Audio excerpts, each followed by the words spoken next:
ఆ దేవదేవతలను పులకరింపచేసే అద్భుతమైన పాటలను సుమన్ టీవీ వారి డివోషనల్ టైంలో మీరు కూడా ప్రతిరోజు వినాలనుకుంటే వెంటనే మా ఛానల్ని సబ్స్క్రైబ్ చేయండి.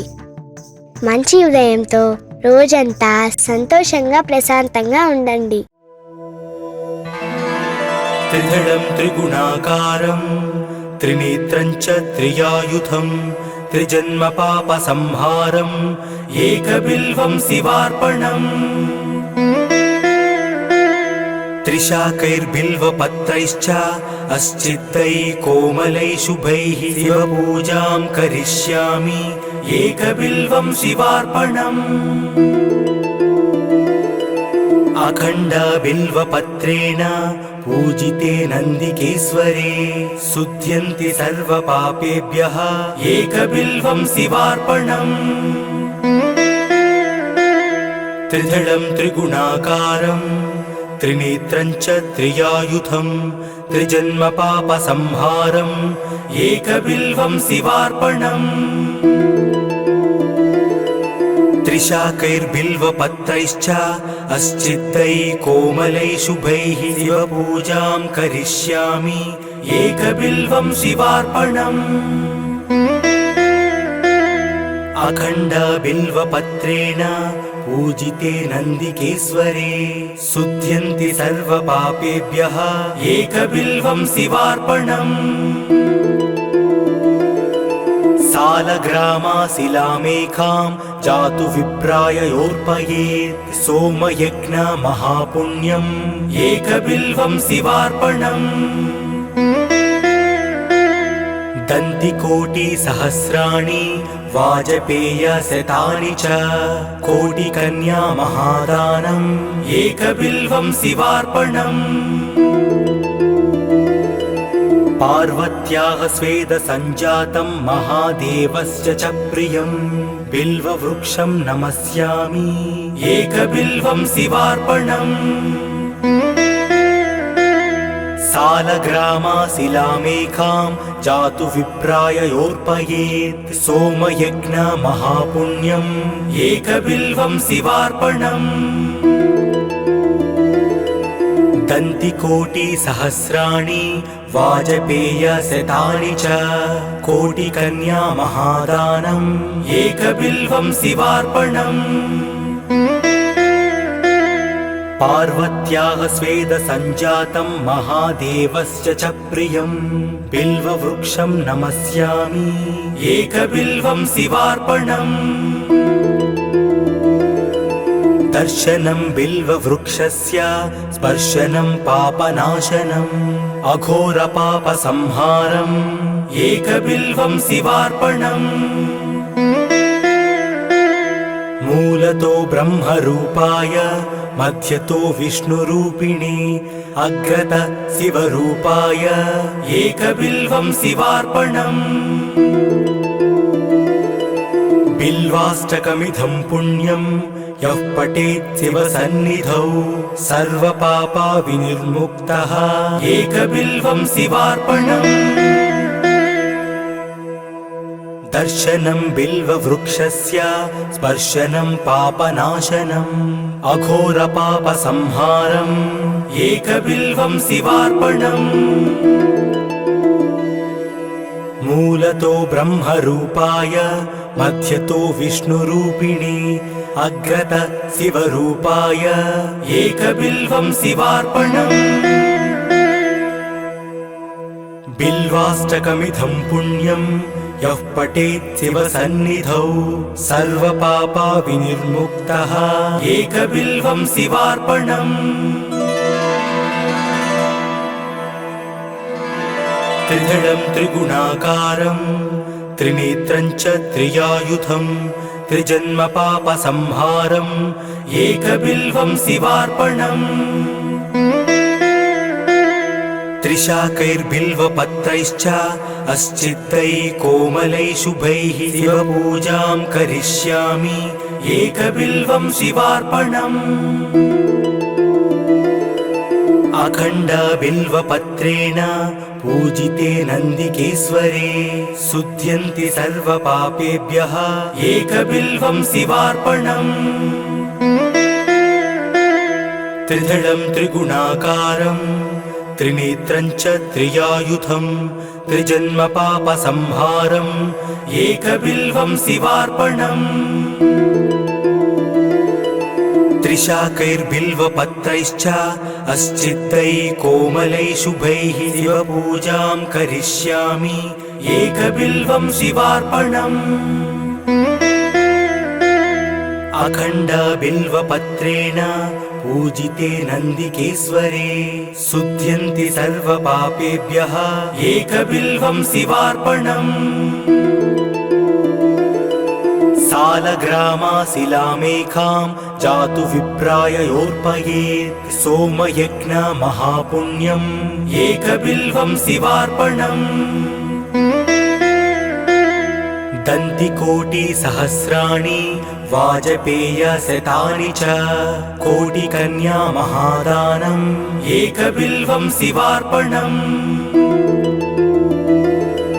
पार्वत्याः स्वेदसञ्जातं महादेवस्य च प्रियं बिल्ववृक्षं नमस्यामि एकबिल्वं शिवार्पणम् सालग्रामाशिलामेकां जातु विप्राय योर्पयेत् सोमयज्ञमहापुण्यम् एकबिल्वं शिवार्पणम् दन्तिकोटिसहस्राणि वाजपेयशतानि च कोटिकन्या महादानम् एकबिल्वं शिवार्पणम् पार्वत्याः स्वेदसञ्जातं महादेवस्य च प्रियं बिल्ववृक्षं नमस्यामि एकबिल्वं शिवार्पणम् दर्शनं बिल्ववृक्षस्य स्पर्शनं पापनाशनम् अघोरपापसंहारम् एकबिल्वं शिवार्पणम् मूलतो ब्रह्मरूपाय मध्यतो विष्णुरूपिणे अग्रत शिवरूपाय एकबिल्वं शिवार्पणम् बिल्वाष्टकमिदं पुण्यं यः पठेत् शिवसन्निधौ सर्वपापविनिर्मुक्तः एकबिल्वं शिवार्पणम् दर्शनं बिल्ववृक्षस्य स्पर्शनं पापनाशनम् अघोरपापसंहारम् एकबिल्वं शिवार्पणम् मूलतो ब्रह्मरूपाय मध्यतो विष्णुरूपिणे अग्रत शिवरूपाय एकबिल्वं शिवार्पणम् बिल्वाष्टकमिदं पुण्यं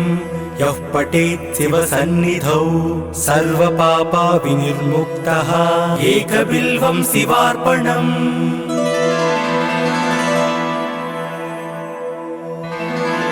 त्रिदलं त्रिगुणाकारं त्रिनेत्रं च त्रियायुधं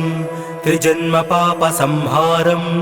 एकबिल्वं शिवार्पणम् त्रिशाकैर्बिल्वपत्रैश्च अस्चित्तैः कोमलैः शुभैः शिवपूजां करिष्यामि एकबिल्वं शिवार्पणम् अखण्डबिल्वपत्रेण पूजिते नन्दिकेश्वरे शुध्यन्ति सर्वपापेभ्यः एकबिल्वं शिवार्पणम् त्रिदलं त्रिगुणाकारं त्रिनेत्रं च त्रियायुधं त्रिजन्मपापसंहारम् एकबिल्वं शिवार्पणम् त्रिशाकैर्बिल्वपत्रैश्च अस्चित्तैः कोमलैः शुभैः शिवपूजां करिष्यामि एकबिल्वं शिवार्पणम् अखण्डबिल्वपत्रेण पूजिते नन्दिकेश्वरे शुध्यन्ति सर्वपापेभ्यः एकबिल्वं शिवार्पणम् सालग्रामाशिलामेकां जातु विप्राय योर्पयेत् सोमयज्ञमहापुण्यम् एकबिल्वं शिवार्पणम् दन्तिकोटिसहस्राणि वाजपेयशतानि च कोटिकन्या महादानम् एकबिल्वं शिवार्पणम् पार्वत्याः स्वेदसञ्जातं महादेवस्य च प्रियं बिल्ववृक्षं नमस्यामि एकबिल्वं शिवार्पणम् सालग्रामाशिलामेकां जातु विप्राय योर्पयेत् सोमयज्ञ महापुण्यम् एकबिल्वं शिवार्पणम् दन्तिकोटिसहस्राणि वाजपेयशतानि च कोटिकन्या महादानम् एकबिल्वं शिवार्पणम् पार्वत्याः स्वेदसञ्जातं महादेवस्य च प्रियं बिल्ववृक्षं नमस्यामि एकबिल्वं शिवार्पणम् दर्शनं बिल्ववृक्षस्य स्पर्शनं पापनाशनम्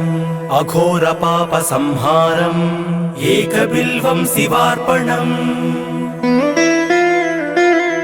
मूलतो ब्रह्मरूपाय मध्यतो विष्णुरूपिणे अग्रत शिवरूपाय एकबिल्वं शिवार्पणम् बिल्वाष्टकमिदं पुण्यं यः पठेत् शिवसन्निधौ सर्वपापा विनिर्मुक्तः एकबिल्वं शिवार्पणम् दर्शनं बिल्ववृक्षस्य स्पर्शनं पापनाशनम् अघोरपापसंहारम् एकबिल्वं शिवार्पणम् मूलतो ब्रह्मरूपाय मध्यतो विष्णुरूपिणे अग्रत शिवरूपाय एकबिल्वं शिवार्पणम् बिल्वाष्टकमिदं पुण्यं यः पठेत् शिवसन्निधौ सर्वपापा विनिर्मुक्तः एकबिल्वं शिवार्पणम् त्रिदलं त्रिगुणाकारं त्रिनेत्रं च त्रियायुधं त्रिजन्मपापसंहारम् एकबिल्वं शिवार्पणम् त्रिशाकैर्बिल्वपत्रैश्च अश्चित्तैः कोमलैः शुभैः शिवपूजां करिष्यामि एकबिल्वं शिवार्पणम् अखण्डबिल्वपत्रेण पूजिते नन्दिकेश्वरे शुध्यन्ति सर्वपापेभ्यः एकबिल्वं शिवार्पणम् त्रिदलं त्रिगुणाकारं त्रिनेत्रं च त्रियायुधं त्रिजन्मपापसंहारम् एकबिल्वं शिवार्पणम् त्रिशाकैर्बिल्वपत्रैश्च अश्चित्तैः कोमलैः शुभैः शिवपूजां करिष्यामि एकबिल्वं शिवार्पणम् अखण्डबिल्वपत्रेण पूजिते नन्दिकेश्वरे शुध्यन्ति सर्वपापेभ्यः एकबिल्वं शिवार्पणम् सालग्रामाशिलामेकां जातु विप्राय योर्पयेत् सोमयज्ञ महापुण्यम् एकबिल्वं शिवार्पणम् दन्तिकोटिसहस्राणि वाजपेयशतानि च कोटिकन्या महादानम् एकबिल्वं शिवार्पणम् पार्वत्याः स्वेदसञ्जातं महादेवस्य च प्रियं बिल्ववृक्षं नमस्यामि एकबिल्वं शिवार्पणम् सालग्रामाशिलामेकां जातु विप्राय योर्पयेत् सोमयज्ञ महापुण्यम् एकबिल्वं शिवार्पणम् दन्तिकोटिसहस्राणि वाजपेयशतानि च कोटिकन्या महादानम् एकबिल्वं शिवार्पणम् पार्वत्याः स्वेदसञ्जातं महादेवस्य च प्रियं बिल्ववृक्षं नमस्यामि एकबिल्वं शिवार्पणम् दर्शनं बिल्ववृक्षस्य स्पर्शनं पापनाशनम् अघोरपापसंहारम् एकबिल्वं शिवार्पणम् मूलतो ब्रह्मरूपाय मध्यतो विष्णुरूपिणे अग्रत शिवरूपाय एकबिल्वं शिवार्पणम् बिल्वाष्टकमिदं पुण्यं यः पठेत् शिवसन्निधौ सर्वपापविनिर्मुक्तः एकबिल्वं शिवार्पणम् दर्शनं बिल्ववृक्षस्य स्पर्शनं पापनाशनम् अघोरपापसंहारम् एकबिल्वं शिवार्पणम् मूलतो ब्रह्मरूपाय मध्यतो विष्णुरूपिणे अग्रत शिवरूपाय एकबिल्वं शिवार्पणम् बिल्वाष्टकमिदं पुण्यं यः पठेत् शिवसन्निधौ सर्वपापविनिर्मुक्तः एकबिल्वं शिवार्पणम्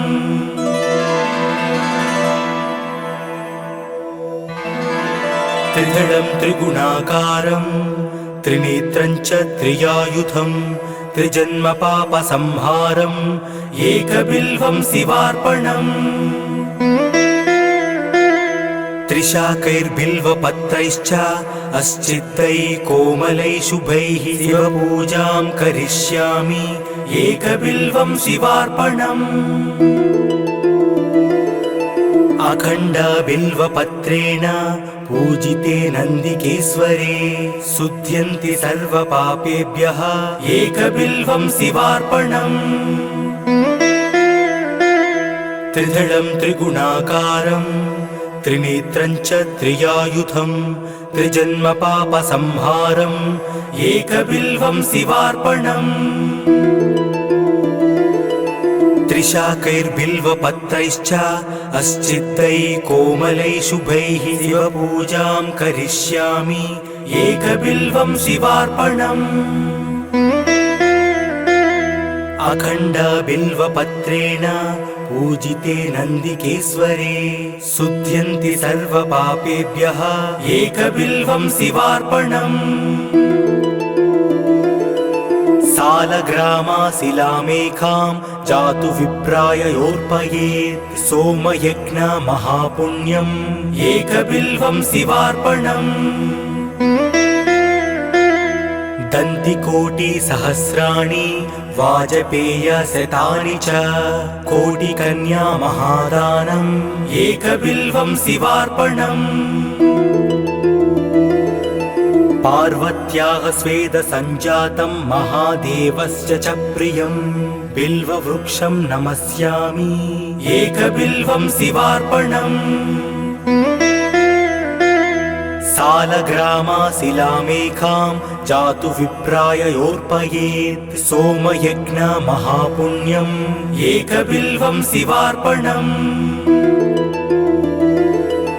दन्तिकोटिसहस्राणि वाजपेयशतानि च कोटिकन्या महादानम् एकबिल्वं शिवार्पणम् पार्वत्याः स्वेदसञ्जातं महादेवस्य च प्रियं बिल्ववृक्षं नमस्यामि एकबिल्वं शिवार्पणम् दर्शनं बिल्ववृक्षस्य स्पर्शनं पापनाशनम् अघोरपापसंहारम् एकबिल्वं शिवार्पणम् मूलतो ब्रह्मरूपाय मध्यतो विष्णुरूपिणे अग्रत शिवरूपाय एकबिल्वं शिवार्पणम् बिल्वाष्टकमिदं पुण्यं यः पठेत् शिवसन्निधौ सर्वपापविनिर्मुक्तः एकबिल्वं शिवार्पणम् दर्शनं बिल्ववृक्षस्य स्पर्शनं पापनाशनम् अघोरपापसंहारम् एकबिल्वं शिवार्पणम् मूलतो ब्रह्मरूपाय मध्यतो विष्णुरूपिणी अग्रत शिवरूपाय एकबिल्वं शिवार्पणम् बिल्वाष्टकमिदं पुण्यं यः पठेत् शिवसन्निधौ सर्वपापविनिर्मुक्तः एकबिल्वं शिवार्पणम् त्रिदलं त्रिगुणाकारं त्रिनेत्रं च त्रियायुधं त्रिजन्मपापसंहारम् एकबिल्वं शिवार्पणम् त्रिशाकैर्बिल्वपत्रैश्च अश्चित्तैः कोमलैः शुभैः शिवपूजां करिष्यामि एकबिल्वं शिवार्पणम् अखण्डबिल्वपत्रेण पूजिते नन्दिकेश्वरे शुध्यन्ति सर्वपापेभ्यः एकबिल्वं शिवार्पणम् त्रिदलं त्रिगुणाकारं त्रिनेत्रं च त्रियायुधं त्रिजन्मपापसंहारम् एकबिल्वं शिवार्पणम् त्रिशाकैर्बिल्वपत्रैश्च अश्चित्तैः कोमलैः शुभैः शिवपूजां करिष्यामि एकबिल्वं शिवार्पणम् अखण्डबिल्वपत्रेण पूजिते नन्दिकेश्वरे शुध्यन्ति सर्वपापेभ्यः एकबिल्वं शिवार्पणम् सालग्रामाशिलामेकां जातु विप्राययोर्पयेत् सोमयज्ञ महापुण्यम् एकबिल्वं शिवार्पणम् दन्तिकोटिसहस्राणि वाजपेयशतानि च कोटिकन्या महादानम् एकबिल्वं शिवार्पणम् पार्वत्याः स्वेदसञ्जातं महादेवस्य च प्रियम् बिल्ववृक्षं नमस्यामि एकबिल्वं शिवार्पणम् सालग्रामाशिलामेकां जातु विप्राययोर्पयेत् सोमयज्ञ महापुण्यम् एकबिल्वं शिवार्पणम् दन्तिकोटिसहस्राणि वाजपेयशतानि च कोटिकन्या महादानम् एकबिल्वं शिवार्पणम् पार्वत्याः स्वेदसञ्जातं महादेवस्य च प्रियम् बिल्ववृक्षं नमस्यामि एकबिल्वं शिवार्पणम् दर्शनं बिल्ववृक्षस्य स्पर्शनं पापनाशनम् अघोरपापसंहारम् एकबिल्वं शिवार्पणम् मूलतो ब्रह्मरूपाय मध्यतो विष्णुरूपिणी अग्रत शिवरूपाय एकबिल्वं शिवार्पणम्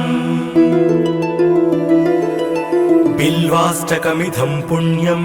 यः पठेत् शिवसन्निधौ सर्वपापविनिर्मुक्तः एकबिल्वं शिवार्पणम् दर्शनं बिल्ववृक्षस्य स्पर्शनं पापनाशनम् अघोरपापसंहारम् एकबिल्वं शिवार्पणम् मूलतो ब्रह्मरूपाय मध्यतो विष्णुरूपिणी अग्रत शिवरूपाय एकबिल्वं शिवार्पणम् बिल्वाष्टकमिदं पुण्यं यः पठेत् शिवसन्निधौ सर्वपापविनिर्मुक्तः एकबिल्वं शिवार्पणम्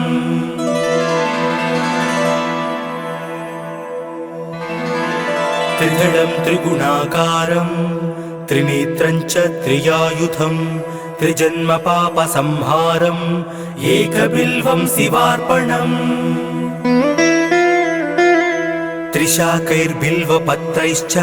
अस्चित्तैः कोमलैः शुभैः शिवपूजां करिष्यामि एकबिल्वं शिवार्पणम् अखण्डबिल्वपत्रेण पूजिते नन्दिकेश्वरे शुध्यन्ति सर्वपापेभ्यः एकबिल्वं शिवार्पणम् त्रिदलं त्रिगुणाकारं त्रिनेत्रं च त्रियायुधं त्रिजन्मपापसंहारम्